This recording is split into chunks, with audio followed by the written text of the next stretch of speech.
Avez-vous entendu ce que j'ai dit? La vision de ce PDG a été tuée. Dès l'instant où il a rejoint une église, dès l'instant où il a rejoint Cunha, une ingénierie toxique est venue d'un prédicateur bien intentionné, et elle a détruit son appétit pour la croissance en appelant cela de la piété. L'Afrique en est là aujourd'hui parce que l'Église a largement contribué à façonner une vision du monde toxique, selon laquelle il ne faudrait pas s'impliquer dans les affaires de la société. Combien d'entre vous savent que des choses terribles peuvent se produire dans toute la nation, et que l'Église a été enseignée à croiser les bras, à se taire, à ne pas s'en préoccuper, et, au mieux, à prier. Notre idée de la prière consiste à spiritualiser notre peur. Il suffit de spiritualiser votre peur afin d'avoir la consolation de vous dire qu'au moins, vous avez parlé à Dieu pendant que vous attendez le changement. Un changement qui ne vient jamais, parce que notre théologie a produit une génération irresponsable de chrétiens. Alléluia! Demandez aux jeunes diplômés moyens, aujourd'hui, que vas-tu faire de ta vie? Pour la plupart d'entre eux, rien que le fait de poser cette question, voici leur réponse, Shabalanto Kalika. Que as-tu encore dit? Une grande vie. Laissez-moi vous dire toutes les visions. Quand j'étais en niveau 400, et que vous le regardez et que vous lui dites, d'accord, maintenant que tu as terminé, je ne minimise pas ton parler en langue. Où vas-tu à partir d'ici? Il répond, je connais Dieu. Je sais comment Dieu m'a élevé. Je connais la grâce qui est sur ma vie. Cette même personne, après 5 ans, vous la verrez comme un cheval qui a été dompté. Il se peut même qu'elle ne soit plus née de nouveau, parce qu'elle est en colère, offensée contre le pasteur qu'elle croit l'avoir trompé sur le campus. Il y a beaucoup de jeunes hommes en colère aujourd'hui, parce que les propositions que nous leur avons données, même si elles semblaient venir de Dieu selon notre théologie, n'ont pas produit la victoire dans leur vie. Combien de croyants doivent encore le loyer dans l'église? Parlez-moi. Combien de croyants n'ont pas de quoi manger, et cela semble ne pas être un problème pour le pasteur. Pourtant, nous exigeons que chaque dimanche les membres se présentent, pas en ligne, mais sur place. Et ils ne sont pas des voleurs armés, et vous essayez d'arrêter la prostitution. Pourquoi cette dame serait-elle tentée de se prostituer lorsqu'elle vit, disons, à Cuba, ou quelque part à Cao, qu'elle est ouvrière dans l'église, et qu'elle doit se présenter le dimanche? Sinon, vous serez le premier à persécuter cette dame et à dire qu'elle n'est pas sérieuse. Maintenant, elle n'a même pas de quoi payer le transport, et vous dites, Dieu le fera.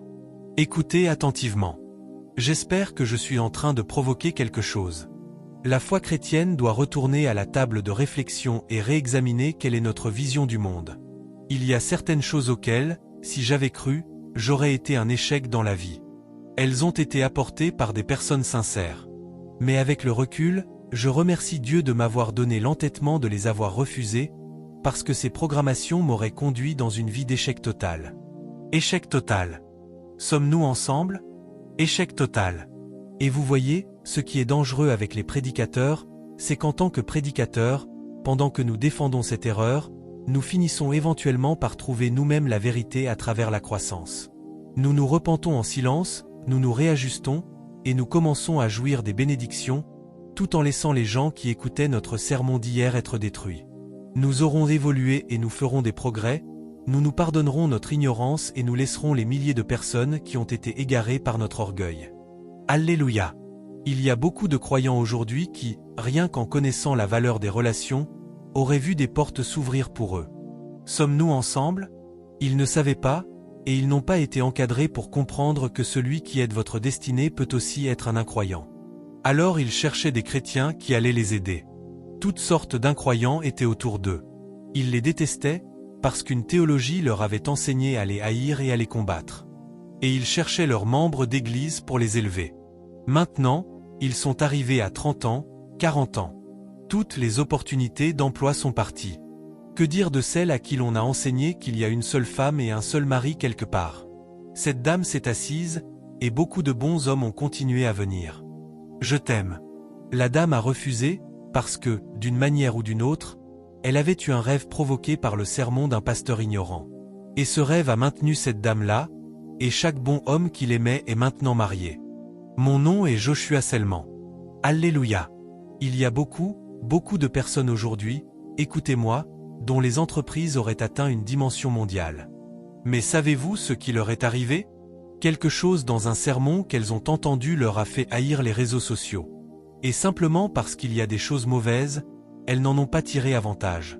Et aujourd'hui, elles regardent quelqu'un qu'elles ont formé devenir mondial, parce qu'il a embrassé une partie d'une mentalité qu'elles avaient rejetée. Alléluia! J'ai vu de très grandes personnes rester petites dans la vie à cause de l'ingénierie qui est venue de la chair. S'il vous plaît, je veux que vous m'écoutiez très attentivement. Il y a beaucoup de jeunes hommes aujourd'hui qui auraient été des champions. Une seule année dans la bonne atmosphère, et ils auraient fleuri, prospéré et porté du fruit. Ils sont devenus victimes des poisons qui sont venus de la chair. Maintenant, je ne suis pas, en aucune manière, en train de minimiser ce qui est venu de la chair. Je suis simplement en train de vous dire le rôle que la chair a joué dans la création d'une vision du monde déformé. Regardez-moi. Savez-vous combien de personnes ont prophétisé avec assurance que l'enlèvement aurait déjà eu lieu? Oui. Oui. Et avec tout le respect que je dois, savez-vous combien de personnes ont été victimes de cela? Elles ont vendu leurs entreprises, elles ont tout vendu, et elles ont refusé de vivre des vies responsables. Elles seraient millionnaires aujourd'hui. Certaines d'entre elles souffrent aujourd'hui. Que Dieu voie l'ignorance qui est venue de la chair. Combien de personnes aujourd'hui ont eu l'opportunité d'obtenir des visas pour partir, et simplement parce qu'on voulait enseigner le concept de la volonté de Dieu, mais que cela n'a pas été bien enseigné, beaucoup d'entre elles ont rejeté de grandes opportunités. Il y a beaucoup de gens qui souffrent stupidement et qui s'en réjouissent en appelant cela souffrir pour Christ. Non, monsieur. J'ai vu un mal sous le soleil, la chair peut aussi devenir pire qu'un sanctuaire occulte. J'ai vu un mal sous le soleil. Si elle n'est pas administrée par la miséricorde de Dieu et par une compassion authentique pour le peuple de Dieu, la chair peut être pire qu'un sanctuaire occulte. Avez-vous entendu ce que j'ai dit? La chair? Je vous ai dit que la fausse prophétie est mauvaise, mais le faux enseignement est pire. Parce que si je vous prophétise faussement, tout ce dont vous avez besoin, c'est de la lumière, et vous l'écartez. Mais l'enseignement, lui, reconfigure votre pensée. Il ne partira pas simplement en un seul jour. Certains d'entre vous, en ce moment même, pendant que vous m'écoutez, vous m'aimez et vous essayez de croire ce que je dis, mais il y a une partie de vous qui a été maintenue dans la petitesse par de nombreux sermons. Les sermons sont devenus comme un bagage sur votre tête. Ils vous ont réduit à rien. On ne peut pas mettre du vin nouveau dans une vieille outre. J'ai rencontré des prédicateurs qui étaient solides et vibrants en tant qu'individus, mais les grâces, les autorités et les plateformes sous lesquelles ils se trouvent ne leur permettront jamais de s'épanouir. Savez-vous pourquoi? La programmation, la mentalité qui y est vendue ne permet pas la croissance. J'ai vu des hommes d'affaires rester petits. J'ai vu, avec tout le respect que je dois, il y a certains secteurs dans le corps de Christ qui victimisent inconsciemment les femmes. Les femmes n'écrivent jamais. Je ne parle pas de certaines de ces choses étranges autour du genre féminin, portées par des gens qui ne connaissent pas Dieu et ne savent même pas où ils vont. Ce n'est pas de cela que je parle. Ne confondez pas ce que je suis en train de dire maintenant. Sommes-nous ensemble maintenant? Loué soit le nom du Seigneur. Des programmations subliminales très mauvaises et destructrices. Il y a des pasteurs qui ont été, à eux seuls, la raison de la destruction de nombreux mariages, à cause de ce qu'ils pensaient être les rôles d'un couple dans le mariage. Sommes-nous ensemble? Et il y en a d'autres qui ont favorisé une campagne de canalité dans leur église, parce qu'ils ont trop insisté sur la vie contemporaine, et ils l'ont amené à un point où cela a violé, désolé d'utiliser ce mot, cela a violé la conscience des jeunes. Et maintenant, tout le monde dit, c'est ma vie. Avez-vous déjà entendu ce genre de déclaration? Un enfant insultera sa mère et dira, c'est ma vie. J'étudie aux États-Unis, j'étudie au Canada, et ce genre de comportement a été validé depuis la chair. Alors quelqu'un fume et ne peut pas croire que la puissance de Dieu peut briser cette addiction. Il dit, vous savez quoi, donnez-moi du temps. J'ai un programme de 5 ans pour arrêter. Alors que je fume un paquet par jour, je vais réduire de moitié. Et ce genre de personnes peuvent même être responsables dans l'Église. Et elles ne le cachent pas. Vous dites, je vais le signaler à ton pasteur. Il répond, il le sait déjà. Mon pasteur le sait déjà. Je suis en thérapie. Cela va prendre du temps. Laissez-moi tranquille. Ne blessez pas mes émotions. Vision du monde. J'espère que ce que j'ai entendu n'était pas vrai. Mais j'ai entendu qu'il y a certaines régions dans cette nation, où après une conférence, lorsque les gens partent en pause, vous trouverez littéralement des dispositions prévues pour que les gens puissent fumer et boire, des endroits où ils peuvent aller, au cas où il serait fatigué par la conférence. Il y a un lieu où vous pouvez vous servir avant la session du soir. Je vous dis la vérité. Alors quand nous disons que tous les chrétiens se lèvent, qui pensez-vous restera assis? Personne. Parce que nous avons brouillé le standard de ce qu'est un chrétien. Beaucoup de croyants ont une vision du monde pauvre concernant les opportunités. Beaucoup de croyants ont une vision du monde pauvre lorsqu'il s'agit d'interpréter et de gérer les situations tragiques. Maintenant, avec tout le respect que je dois, et ce n'est pas pour vous défier, il y a beaucoup de gens qui ne peuvent pas dire « j'ai de la fièvre ». Que Dieu m'en garde. Maintenant, je comprends ce qu'ils veulent dire par confession positive. Sommes-nous ensemble? Mais même lorsqu'un médecin est sérieux, ils embrouillent cet homme, parce qu'ils pensent que si le médecin demande « Comment vous sentez-vous, mon cher patient ?» et qu'il réponde « Je vais très bien », le médecin le prend au sens littéral. « Oh, vous allez bien. Vous êtes donc libéré. » Et la personne est en train de mourir, parce qu'on ne lui a pas enseigné que si elle admet devant le médecin qu'elle ne va pas bien, elle ne trahit pas sa foi. On ne lui a pas enseigné la ligne entre la responsabilité et la déclaration de foi. Alléluia. Loué soit le nom du Seigneur. Il y a vraiment quelque chose qui ne va pas dans le corps de Christ. Et je ne dis pas cela d'un point de vue sarcastique. Je vous dis que la raison pour laquelle l'échec est répandu parmi les chrétiens vient en grande partie du fait que l'avantage que Dieu a donné pour transformer la société, appelée la chair, est devenu pire qu'un sanctuaire occulte, en ce qui concerne le type de logiciel que nous avons transmis aux gens. Maintenant, soyons justes, nous reconnaissons le mérite des hommes et des femmes de Dieu. Tout le monde fait de son mieux. Mais laissez-moi vous dire la vérité. Il doit y avoir une révision approfondie du contenu qui est utilisé pour servir le peuple de Dieu, semaine après semaine. C'est cela qui produit des champions. Il y a des gens que Dieu aide en les amenant sous certains ministères. 6 mois sous un mentorat structuré, et leur vie fleurisse, parce que le diable, je veux dire Dieu, a déconstruit ces mauvais systèmes de croyance et les a aidés à voir la voie du royaume plus parfaitement. Et ils ont commencé à prospérer. Ils ont commencé à fleurir. Avec tout le respect que je dois, il y a des ministères, et je le dis avec toute la passion, toute la compassion et tout le respect que j'ai pour le corps de Christ, il y a des ministères sous lesquels, dès le jour où vous vous asseyez, vous commencez à descendre spirituellement. Ce n'est pas une question d'être, c'est à cause du système de valeurs des leaders qui forment les gens. Ils minimisent la prière. Ils minimisent le jeûne. Ils minimisent les activités spirituelles. Ils minimisent la consécration. Dès que vous avez de l'argent et un bon cerveau, vous êtes bien. C'est une ingénierie subtile, mais dangereuse. À l'inverse, il y a des ministères où si vous arrivez, vous commencez à monter spirituellement, mais tous les autres aspects de votre vie descendent. Pendant que vous montez, votre vie de prière augmente, votre vie d'étude de la parole augmente, votre influence diminue, votre caractère diminue. C'est une assemblée de gens à la pensée étroite et arrogante. Il y a des ministères, avec tout le respect que je dois. Lorsque vous vous retrouvez planté là, vous êtes entré dans l'esclavage, parce que vous n'irez même pas aux toilettes sans obtenir la permission d'un homme de Dieu. Tout cela au nom des activités prophétiques, détruisant des mariages et détruisant toutes sortes de choses. Sommes-nous ensemble? Je déteste être celui qui doit dire cela, mais je le dis avec amour. Quelque chose ne va pas. Quelque chose ne va pas.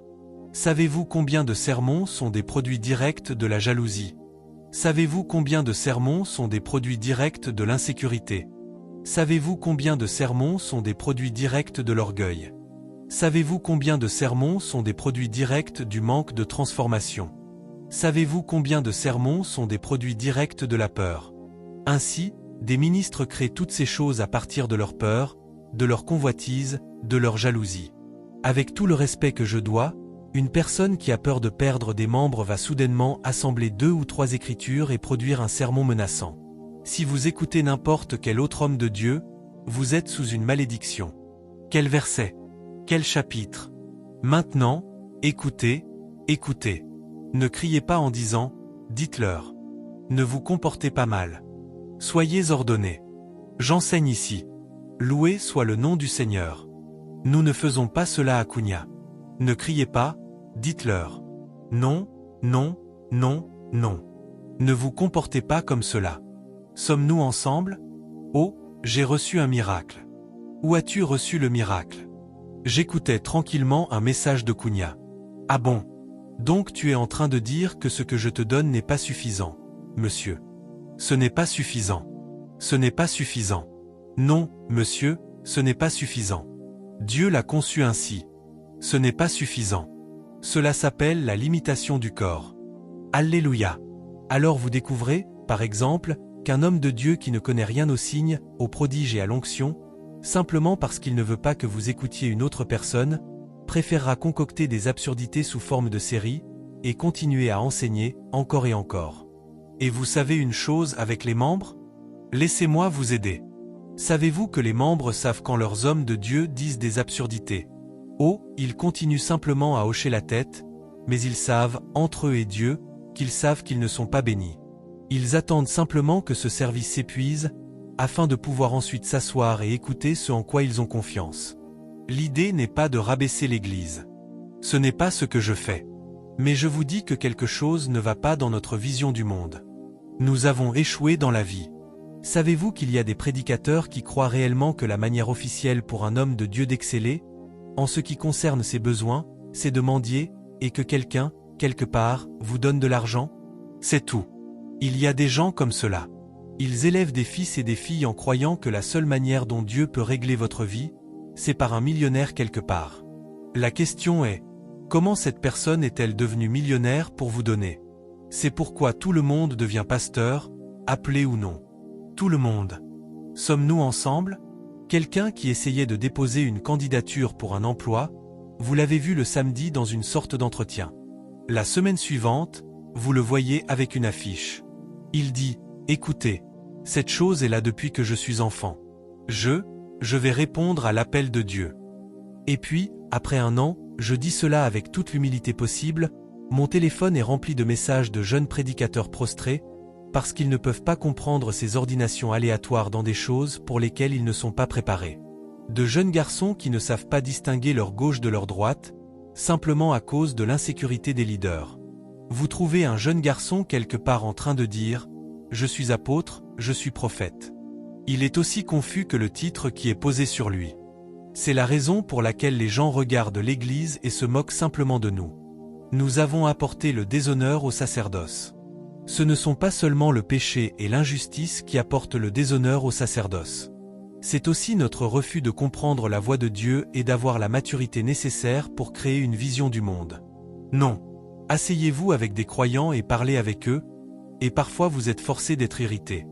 C'est la raison pour laquelle les personnes qui réussissent ont cessé d'aller à l'église. Savez-vous pourquoi? Nous leur faisons perdre leur temps.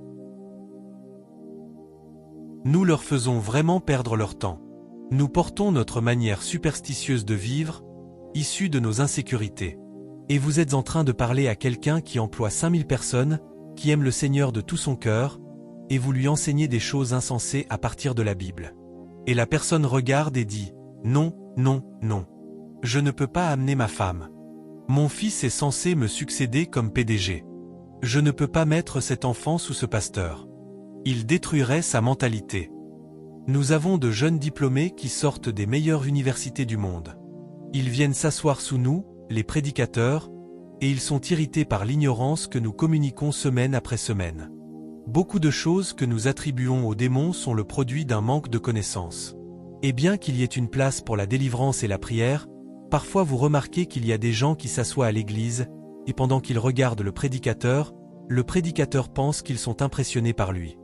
Ils regardent simplement le niveau d'ignorance.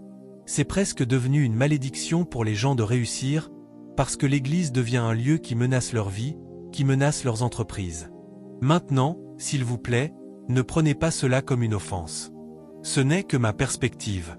Je ne crois pas, et vous pouvez me prouver le contraire, je ne crois pas qu'une église qui se réunit constamment tous les jours, chaque jour, avec un service chaque jour, peut-être pendant un programme spécial, oui, mais un service tous les jours, le dimanche, le lundi, le mardi. Je suis désolé de le dire, prenez cela comme mon opinion, je ne crois pas qu'une telle église sera véritablement apostolique. Vous ne pouvez pas devenir grand de cette manière. Si vous êtes dans une saison où vous élevez et formez de jeunes hommes, c'est bien. Ils ont besoin de se concentrer sur les consécrations et le reste, parce que les parents paient leurs frais de scolarité. Mais lorsque vous avez une femme mariée, un homme marié, ils n'ont pas de temps pour leurs enfants, ils n'ont pas de temps pour leurs épouses, ils échouent dans leur travail. Ils ont des veillées à répétition tous les jours. Pas un programme spécial. L'homme va au travail à 8 heures, et il dort. Dieu voit l'Église, et le PDG le renvoie. Vous appelez cela une attaque de sorcellerie. Qu'est-ce qui ne va pas chez nous? Un jeune homme se lève et dit, comme preuve de la faveur de Dieu sur ma vie, j'ai écouté un message appelé « Déshonorer la faveur de Dieu ». Je ne postulerai jamais pour un emploi, et pourtant, vous verrez, le résultat viendra. Et beaucoup sont punis avec arrogance par les incohérences qui sont venues de la chair. Puis-je vous dire la vérité? En tant que ministre de l'Évangile, nous devons des excuses à Dieu.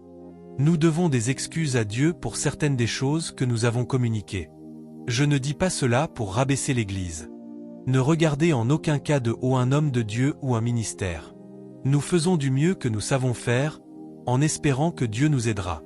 C'est pourquoi j'ai dit que c'est une perturbation ordonnée par Dieu. C'est un réalignement ordonné par Dieu. Puis-je vous dire la vérité? Il y a beaucoup de choses qui se sont passées dans l'Église au cours des 3 à 4 dernières années. Certaines d'entre elles semblent démoniaques. Ce n'est pas démoniaque. Il y a la main de Dieu dedans. Cela a commencé à secouer la mentalité des gens.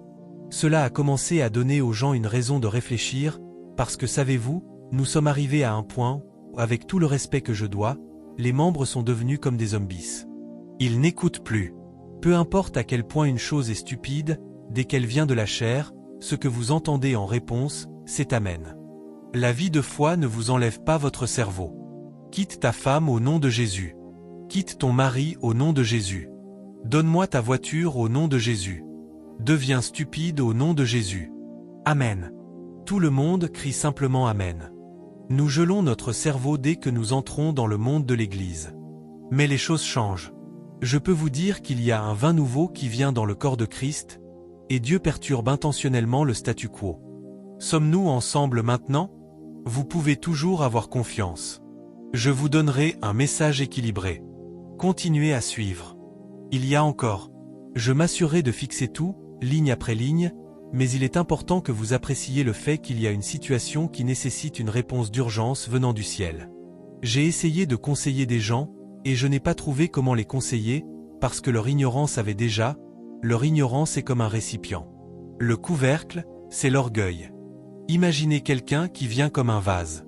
Le récipient, c'est l'ignorance, et le couvercle, c'est l'orgueil, et il demande de l'aide. Comment aidez-vous cette personne? Maintenant, dès que vous voulez parler, elle vous apporte un message, et vous pouvez toujours savoir d'où viennent ces choses. Quelqu'un a dit quelque chose qui n'est pas correct. Ma plus grande prière en tant qu'homme de Dieu, c'est que je ne vous programme pas dans une vie d'échec. Ma plus grande prière, je vous le dis, si vous me voyez prier et jeûner pour vous, ce n'est pas seulement pour plus de puissance. Ma plus grande prière en tant qu'homme de Dieu, c'est que je n'utilise pas ce privilège que Dieu m'a donné, chaque fois que je vous sers, chaque jour, chaque autre jour où quelqu'un écoute mon message, pour qu'une génération ne périsse pas parce qu'elle a prêté attention aux choses que je dis. C'est pourquoi je n'ai pas honte de faire des ajustements. Je n'ai pas honte de grandir. Il vaut mieux qu'une seule personne dise « Je suis désolé » plutôt que toute une génération périsse. Alléluia! Quand Dieu a commencé à m'élever et que j'ai commencé à échanger avec des esprits de dimension mondiale, des rois, des milliardaires, des gens du royaume que Dieu a élevés, je me suis dit « Quelque chose doit arriver immédiatement à nos sermons. » Parce qu'en parlant avec ces personnes, elles venaient vers moi en tant qu'homme de Dieu avec beaucoup de respect. Mais certaines d'entre elles exprimaient leur déception. Par exemple, certaines disaient « Apôtre, nous voulons aider les croyants. » Mais le genre de sermon qu'ils écoutent les rendra dangereux dans cette entreprise, parce que dans cette entreprise où nous travaillons, par exemple, c'est peut-être une entreprise de cybersécurité. Nous fonctionnons selon la capacité à préserver des informations classifiées. Et cet homme n'est pas suffisamment formé, parce qu'il y a quelque chose dans sa pensée qui le rend plus loyal envers un certain homme de Dieu qu'envers les principes qui lui permettent de rester employé ici. Et à cause de cela, nous ne pouvons pas risquer la réputation de l'entreprise à cause des sentiments religieux. Ainsi, la personne ne peut pas obtenir le poste. Sommes-nous ensemble? Dieu seul sait combien de personnes ont, dans leur ordination, la capacité d'être élevées par Dieu, mais elles ne parviennent pas à s'élever.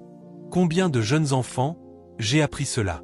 Savez-vous que le fait de saluer ses enfants après le service, et de les laisser simplement me saluer, m'a enseigné beaucoup de choses.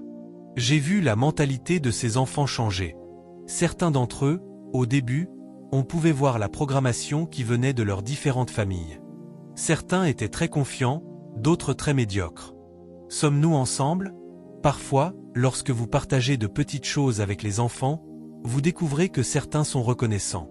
Ils prennent ce qu'on leur donne, ils prennent le temps de vous apprécier. D'autres prennent et veulent encore en attraper un autre.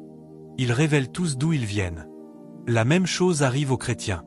Même lors des mariages, nous prions en langue, dès que nous terminons, vous voyez des chrétiens courir, aller voler ceci, voler cela. Le jour où nous verrons Jésus, il y aura deux sortes de cris. Le premier sera le cri disant « Enfin, cette vie est terminée, et nous sommes heureux de rencontrer notre roi ». Mais le deuxième genre de cri sera lorsque Jésus commencera à corriger pour nous les choses que nous avons affirmées avec arrogance qu'il nous avait données. Quelqu'un regardera son pasteur, vous savez, lors de ce dernier repas, autour de cette table, quelqu'un regardera son pasteur de loin. Je plaisante seulement. Et il dira « Regarde ce que tu m'as enseigné. Tu m'as empêché d'atteindre une vie plus riche et plus pleine. J'ai été loyal envers ton sermon au détriment de ma destinée. Maintenant, regardons quelques éléments.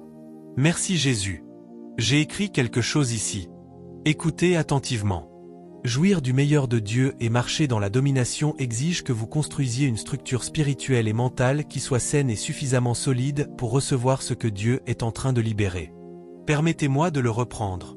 Jouir du meilleur de Dieu et marcher dans la domination exige que vous construisiez une structure spirituelle et une structure mentale qui soit saine et suffisamment solide pour recevoir ce que Dieu est en train de libérer. Si vous voulez jouir du meilleur de Dieu et marcher dans la domination, parmi les nombreuses exigences, il faut construire une structure spirituelle et mentale. La Bible l'appelle l'outre, une outre saine et suffisamment solide pour recevoir ce que Dieu est en train de libérer. Nous avons donc un problème d'outre. L'un des problèmes majeurs qui explique pourquoi nous ne parvenons pas à voir la puissance de Dieu, pourquoi nous ne parvenons pas à voir le mouvement de Dieu de la manière dont nous le désirons tant, pourquoi l'Église n'est pas entrée dans la domination territoriale, c'est cela. Nous avons des poches d'individus, mais en tant qu'armée, nous continuons à proclamer notre élévation, et elle ne se produit jamais, parce qu'il y a un problème majeur d'outre. Laissez-moi vous dire quel est le problème. Notre prière et notre accent portent sur le vin nouveau, sans que nous fassions quoi que ce soit concernant l'outre. Ainsi, nous jeûnons pour le vin nouveau. Ô Dieu, viens, que ta puissance vienne. Que ta gloire se meuve. Que l'onction de guérison soit restaurée. Que la prospérité vienne dans l'Église. Que l'accroissement vienne dans l'Église. Et nous continuons à prier et à jeûner. Notre attention est tournée vers le vin nouveau. Mais nous discutons rarement de la question de l'outre. Voici ce que j'ai écrit ici. Le problème de l'outre. Nos prières et nos désirs ont largement été orientés vers l'arrivée du vin nouveau, la nouvelle onction, la nouvelle manifestation des prophéties, avec moins d'accent sur l'état de l'outre. Nos prières et nos désirs ont largement été orientés vers l'arrivée du vin nouveau, la nouvelle onction, la manifestation des prophéties, avec moins d'accent sur l'état de l'outre. L'état de l'outre. L'état de l'outre. La plupart du temps, nous ne savons pas que l'outre compte. Et quand je parle de l'outre, pour la plupart des croyants, nous nous concentrons seulement sur le domaine de la spiritualité, ce qui est important, très important.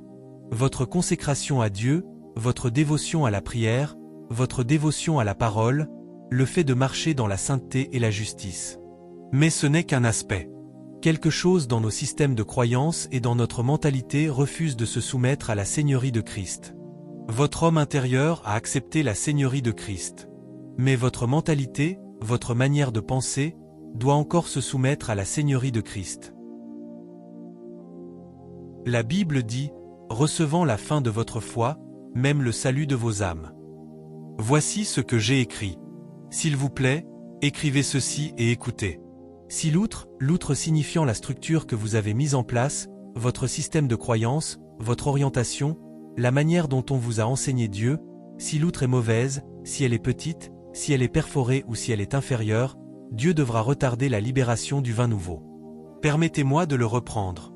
Si l'outre signifiant votre mentalité, vos perspectives, la manière dont vous avez été enseigné, l'ingénierie de votre pensée, et ainsi de suite. si l'outre est mauvaise, si l'outre est petite, si l'outre est perforée ou si l'outre est inférieure, Dieu devra retarder la libération du vin nouveau. C'est vrai. Beaucoup de mouvements de Dieu ne sont pas retardés seulement par les démons.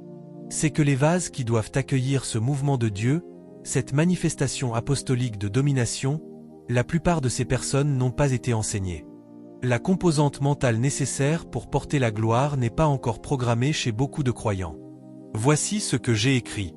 Dieu cherche des hommes qui sont suffisamment soumis et disposés à échanger les vieilles outres contre une outre nouvelle et supérieure. J'aime cela. Permettez-moi de le répéter encore. Dieu cherche des hommes. Kounia, écoutez-moi. Corps de Christ, écoutez-moi. Dieu ne cherche pas nécessairement des prédicateurs. Dieu ne cherche pas nécessairement des apôtres. Dieu ne cherche pas nécessairement des prophètes. Dieu ne cherche pas seulement des revivalistes. Il ne cherche pas seulement des personnes de carrière. Il cherche des hommes et des femmes qui sont suffisamment soumis et disposés à échanger la vieille outre contre une outre nouvelle et supérieure. C'est un fardeau que le Seigneur a martelé dans mon cœur. Sa main peut être manifestée sur un territoire en peu de temps. Mais c'est parce qu'il y a quelque chose dans notre programmation, quelque chose dans notre système de croyance, quelque chose dans la manière dont nous avons appris Dieu, quelque chose dans la manière dont nous avons utilisé la Bible pour regarder le monde, qui obstrue le programme prophétique de Dieu pour les nations. Maintenant, écoutez ceci très attentivement. Ce que l'outre n'est pas, je dois vous dire ce que l'outre n'est pas. Ce que l'outre n'est pas. Parce que très facilement, si vous ne comprenez pas mon sermon jusqu'ici, vous penserez que c'est un plaidoyer pour la rébellion, un plaidoyer pour combattre tout ce qui est ancien. Laissez-moi vous dire ce que l'outre n'est pas. Ainsi, si vous vous retrouvez comme quelqu'un qui embrasse ces systèmes de croyance, ne les confondez pas avec l'outre. Vous êtes sous une attaque particulière. Ce n'est pas une outre. L'outre, ou la nouvelle outre, n'est pas une campagne d'orgueil. Ce n'est pas une campagne de déshonneur. Ce n'est pas une campagne de propre justice. Ce n'est pas une campagne de haine parmi les croyants. Ce n'est pas une campagne de canalité. Ce n'est pas une campagne d'universalisme, c'est-à-dire embrasser n'importe quoi, n'importe où, et ce n'est pas une campagne d'exagération de l'intellect. Je vais reprendre cela lentement. S'il vous plaît, écrivez-le. La nouvelle outre dont nous parlons ici n'est pas une campagne d'orgueil, de sorte que les gens deviennent remplis d'eux-mêmes et disent « Nous sommes les seuls à savoir ce que Dieu fait maintenant ». Non, cela n'est pas la nouvelle outre. C'est une attaque. Ce n'est pas une campagne de déshonneur. Je pourrais passer toute la nuit à enseigner là-dessus. Il y a une telle émergence de jeunes gens avec une telle audace, une audace qui dépasse ce qui est nécessaire, attaquant tout le monde et toute chose. Il suffit que vous disiez quelque chose. Ma chaussure est marron. Si, par erreur, je l'appelle noire, quelqu'un est prêt à dire. Non, cette chaussure est marron. Vous voyez cela maintenant? Et parfois, nous appelons cela de l'audace. Nous appelons cela défendre Christ, comme si Dieu ne pouvait pas se défendre lui-même.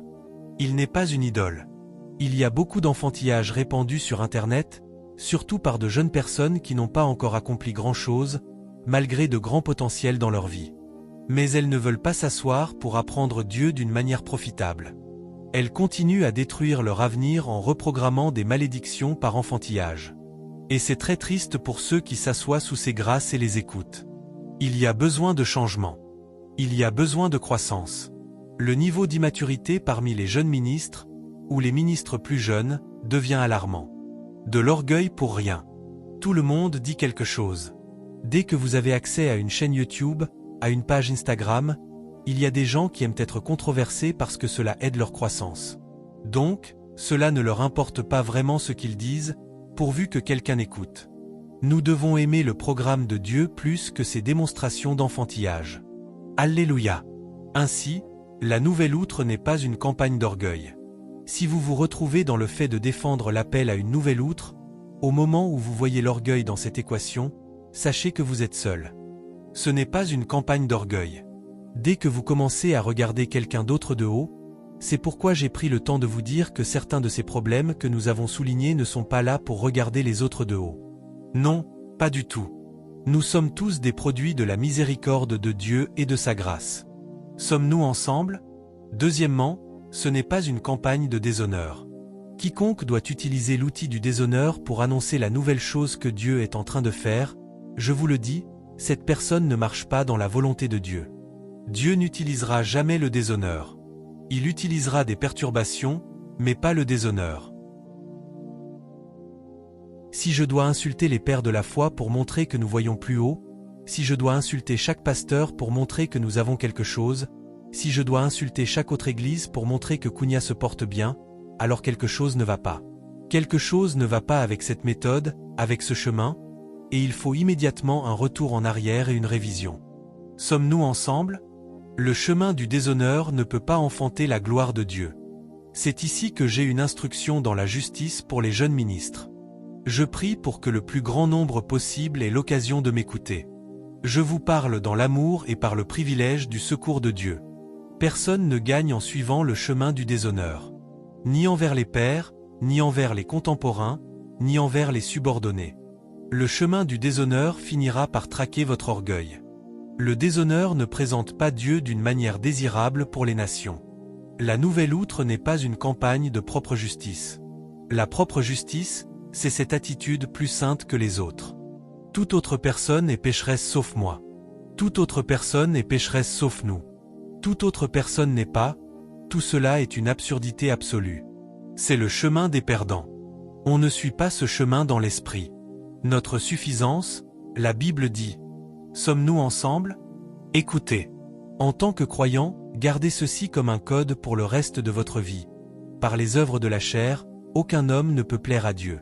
Ce n'est pas une approbation du libertinage, mais c'est un appel à réaliser que si jamais vous vous retrouvez à marcher sur le chemin de la sainteté et de la vraie justice, alors vous avez été secouru par la miséricorde de Dieu. Maintenant, il y a un prix à payer pour protéger votre consécration, mais la propre justice conduira toujours à un peuple qui échoue. C'est pourquoi l'Église est remplie de toutes sortes de prétentions. Des gens meurent de plusieurs choses, mais portent le manteau de la religion pour les couvrir, à cause de leur réputation. Que dire de la canalité? Voici un équilibre. Il y a beaucoup de jeunes qui ont insulté tout ce qu'ils voient. Lorsqu'ils voient des croyants jeûner, ils rient, vieille école. Lorsqu'ils voient des croyants prier, ils rient, vieille école. Il n'y a aucun démon nulle part. Seulement le démon dans ton cerveau. Bon voyage. Le jour où tu en rencontreras un vrai, tu sauras faire la différence entre le cerveau et les esprits démoniaques. Sommes-nous ensemble? Il y a des jeunes qui ont l'audace d'inviter, je veux dire, vous voyez toutes sortes de choses. Vous voyez un ministère comme MFM, par exemple, organiser Power Must changeant, conduire les gens à prier, et vous vous moquez d'eux en disant, vous savez quoi? Ces gens crient seulement, démon, démon, mourez, mourez. Ne vous inquiétez pas, vous êtes en train de grandir. Bon voyage. Je prie que le jour où votre urgence arrivera, il y ait quelqu'un d'assez aimable pour vous aider. Merci, Jésus. Bénis sont vos oreilles pour ces choses que vous entendez. Bénis sont vos oreilles. Bénis sont vos oreilles.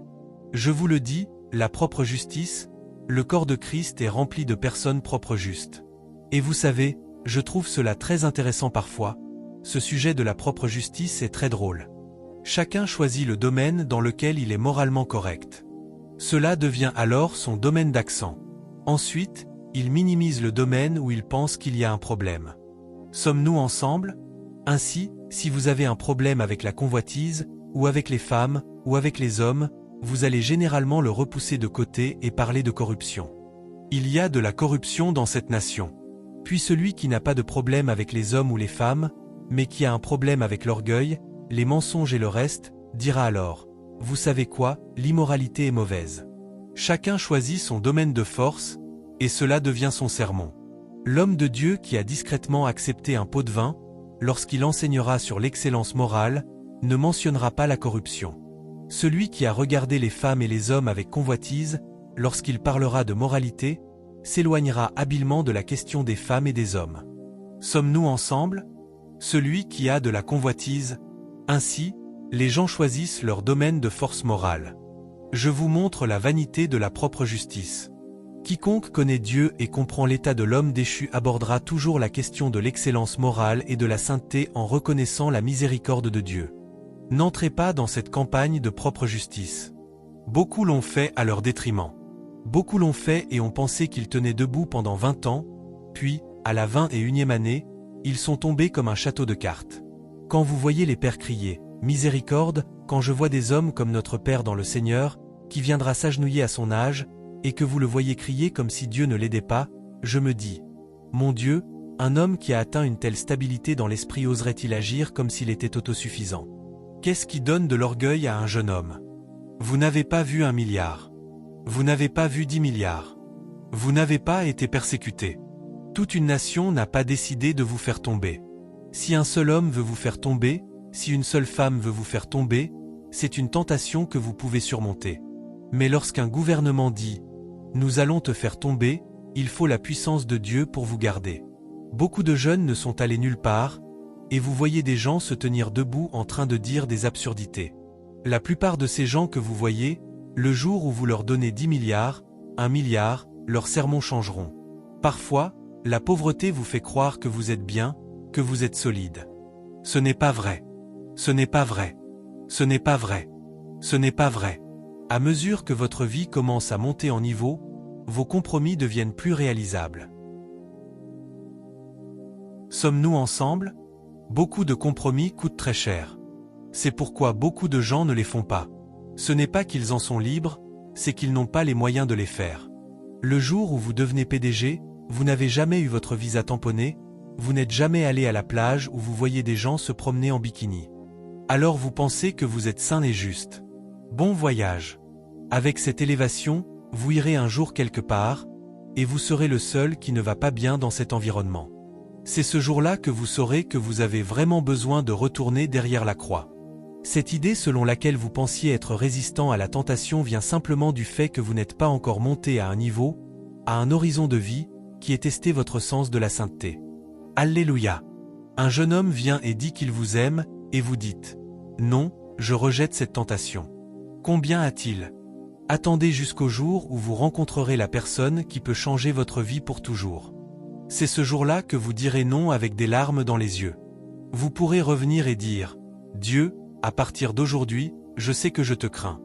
Je te crains. » J'espère que vous apprenez.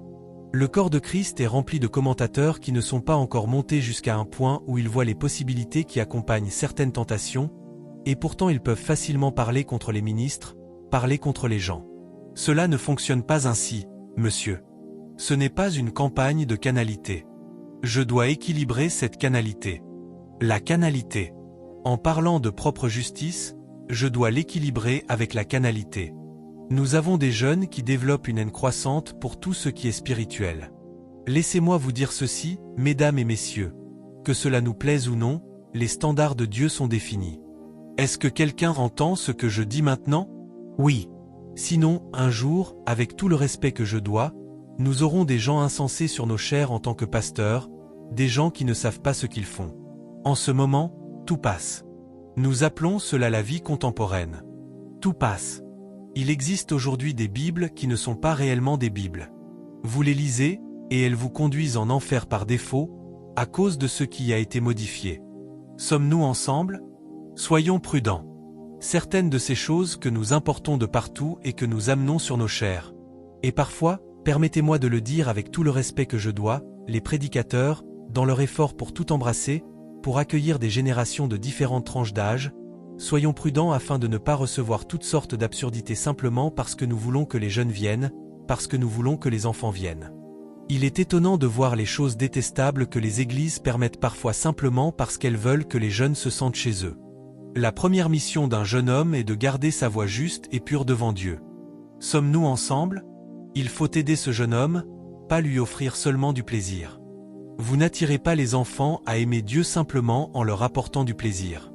C'est l'âge approprié où vous leur enseignez la discipline et la consécration. C'est ainsi que vous avez appris Dieu sur le campus. Ce n'était pas le temps du plaisir. Ai-je raison là-dessus?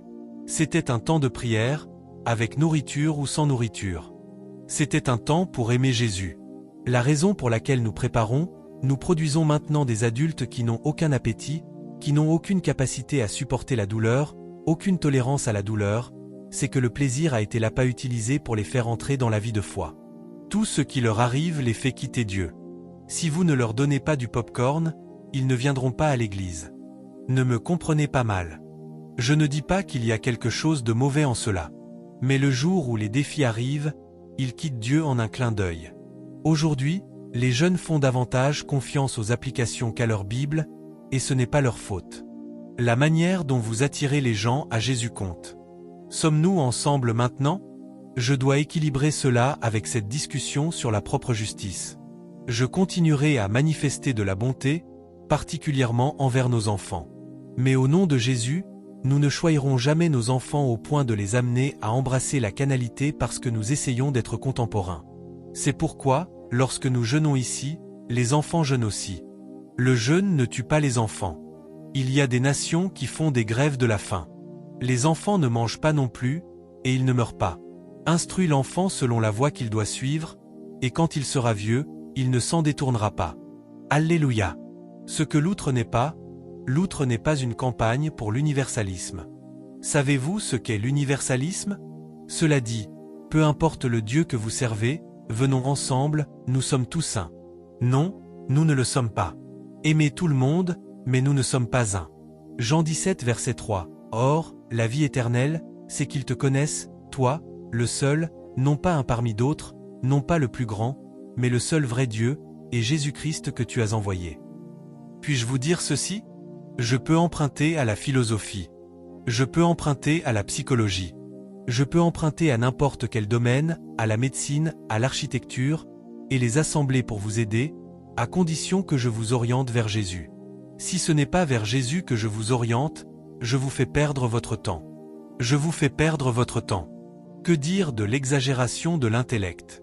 Il y a beaucoup de personnes qui n'ont pas dit des choses comme « vous savez ».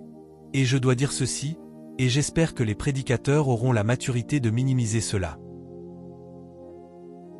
Ne minimisez pas des choses comme la délivrance, le fait de chasser les démons, et tout cela, simplement parce que vous croyez qu'il existe une voie plus supérieure. Ne regardez pas de haut les ministères qui servent les gens dans ce domaine et tout cela. Les gens sont à différents niveaux spirituels. Sommes-nous ensemble maintenant? Quand Paul a enseigné, il a parlé de ma doctrine, mais il a été assez honnête pour dire « Je ne sais pas tout. Je communique sur la base de la juridiction de ce qui m'a été révélé. » Nous devons être très prudents lorsque nous enseignons depuis nos chairs, en nous tenant avec certains niveaux d'audace absolue. Un étudiant en classe, qui a encore un examen à écrire, et qui se frappe la poitrine en intimidant les autres étudiants, alors qu'ils vont tous écrire le même examen, doit être un étudiant insensé. Avez-vous entendu ce que j'ai dit? Tous les étudiants dans la classe, les étudiants peuvent s'entraider. Il y a des étudiants qui sont plus intelligents que d'autres étudiants. D'accord? Mais tout le monde va écrire le même examen. Ainsi, en tant qu'étudiant, vous n'atteignez pas le statut d'un professeur, ni le statut du vice, vous savez, du vice-chancelier. Il y a beaucoup d'étudiants qui sont en classe, mais ils sont occupés à corriger les copies des autres étudiants, à les évaluer et à dire « Tu échoues » alors qu'ils ont eux-mêmes un examen à écrire. Pendant que j'enseigne la vérité, je suis conscient que je ne sais pas tout. Je demeure un étudiant passionné de la connaissance. J'apprends du corps de Christ. Lorsque je m'assieds avec des ministres de l'Évangile, surtout ceux qui sont des ministres plus anciens, peu importe la manière dont ils me perçoivent, j'aime les écouter. Je pose des questions. Il y a toujours quelque chose que je peux apprendre. Si je ne peux pas apprendre un sermon, je peux acquérir une meilleure mentalité. Je pose des questions parce que, autant Dieu aide, autant je suis moi-même un étudiant. Nous avons tous des examens que nous écrivons. Est-ce que quelqu'un apprend maintenant? Les hommes de Dieu doivent abandonner cette mentalité de superviseur. Non, nous sommes tous des étudiants. Chacun a son examen à écrire tôt ou tard. Si la grâce vous a été accordée d'être un étudiant exceptionnel, aidez ceux qui viennent. Ne démolissez pas les gens. Il est étonnant de voir combien de choses dont nous pouvons nous vanter aujourd'hui, et que 10 ans plus tard, nous verrons combien nous avions tort. Et vous savez, une chose merveilleuse avec Internet, c'est qu'Internet ne ment pas. Il ne cache pas. Ce qui y reste, y reste. Nous devons donc faire attention aux choses que nous disons, afin que dans 10 ou 20 ans, si Christ tarde, après avoir grandi, nous ne regardions pas en arrière en devant nous mordre les doigts pour le reste de notre vie, pour avoir fait des déclarations insensées et arrogantes dans l'orgueil, alors que nous n'avions pas une connaissance suffisante. Laissez-moi vous donner 3 clés. Kounia est silencieuse. On ne peut pas mettre du vin nouveau dans une vieille outre. Je veux vous donner 3 clés qui peuvent vous aider à passer d'une vieille outre à une nouvelle outre. Peux-tu me chanter ce chant? Là où il y a une nouvelle lumière, il y a une nouvelle puissance. Il y a la liberté. Le royaume est ici. Je dépose ma place pour te porter. Chante encore une fois. Là où il y a une nouvelle lumière, là où il y a du nouveau, il y a une nouvelle puissance, il y a une nouvelle liberté. Le roi est ici. Je dépose ce qui est à moi pour te porter. Laissez-moi vous dire ceci. J'ai encore vu dans mes visions qu'il va y avoir un puissant mouvement de l'esprit. Mais le Seigneur a permis que beaucoup de perturbations arrivent dans le corps de Christ au cours des 3 à 5 dernières années. Certaines sont venues de la colère. Certaines sont venues de la jalousie. Certaines sont venues des frustrations. Mais lorsque Dieu a trouvé une opportunité à travers ces perturbations, il ne les a pas arrêtées. C'est la raison pour laquelle aucune prière que nous avons faite contre ces perturbations n'a fonctionné, parce que, d'une certaine manière, ces perturbations ont obtenu le doigt de Dieu. Sommes-nous ensemble? Des perturbations qui ont défié notre manière de penser. Il y a beaucoup de gens qui ont prié pour que certains prédicateurs meurent. Ils ne mourront pas, que vous les aimiez ou non. Quels que soient leurs excès, cela reste entre eux et Dieu, et ils devront travailler dessus. Mais Dieu a trouvé leur plaidoyer utile pour l'enfantement de la nouvelle outre. Alors il l'a permis. Il y a des prédicateurs aujourd'hui qui, à cause de leur sainte provocation, ont envoyé beaucoup d'hommes de Dieu rouvrir leur Bible. De sorte que ce cri « Amen ». Il y a des prédicateurs qui ont restauré le cerveau de l'Église pour nous rappeler que nous ne sommes pas des zombies. Ils ont donné des raisons de retourner réexaminer la doctrine. Des perturbations ordonnées par Dieu. Voilà ce qui se passe. Certains d'entre vous, c'est cela qui vous a amené à l'Église. Vous êtes venus à l'Église parce que vous êtes fatigués de la religion. Aujourd'hui, vous croyez ceci au sujet du succès. Après avoir crié Amen, vous allez à un programme et vous liez les démons.